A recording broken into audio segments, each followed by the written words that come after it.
Bonjour et bienvenue dans cette vidéo où je vais vous montrer comment Datadog vous permet de gérer des logs à l'échelle. C'est un sujet toujours particulier puisque les logs viennent de sources différentes, sont très hétérogènes et souvent sont là en très grande quantité. On va venir ici dans la partie log, live, et donc on va voir tous les logs qui sont en train d'arriver sur ma plateforme de démo Datadog.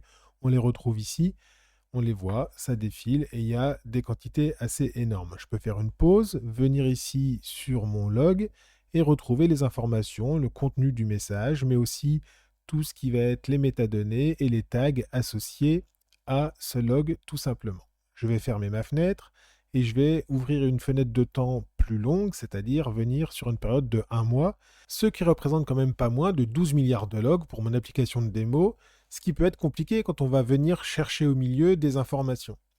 Pour ce faire, on a avec Datadog ce qu'on appelle des facettes qui vont nous permettre en un clic de sélectionner des critères particuliers, comme ici par exemple la criticité emergency, et donc automatiquement ma liste est mise à jour. On voit ici que je peux aussi mettre directement dans ma zone de recherche service de points, par exemple le nom du service qui est proposé, et de mon filtrage se fait automatiquement sans que j'ai de connaissances particulières dans un langage de requêtage.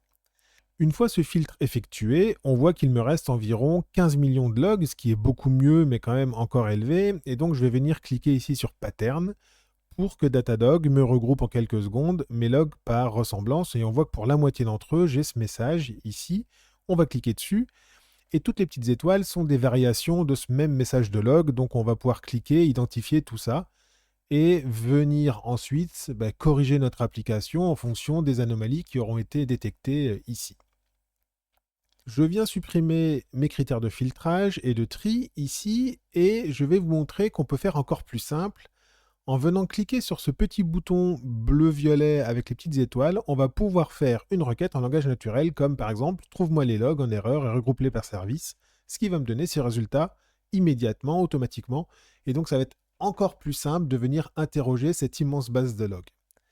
Il est temps maintenant d'aller voir comment ça se passe sous le capot. On va aller dans la partie Log Configuration et suite à l'arrivée des logs sur notre plateforme ici, on enchaîne avec des pipelines qui sont des traitements qui vont s'exécuter suivant certains critères, comme par exemple ici la source S3.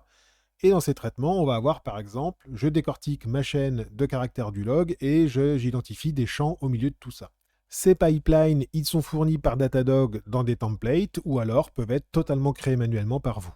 On va fermer les pipelines, on regarde ce qui se passe ensuite. Le Sensitive Data Scanner, c'est un outil qui va permettre de masquer ou supprimer les données personnelles de vos logs si vous le souhaitez. L'error tracking ici permettra de retrouver les erreurs applicatives détectées à travers les logs et ce automatiquement par Datadog.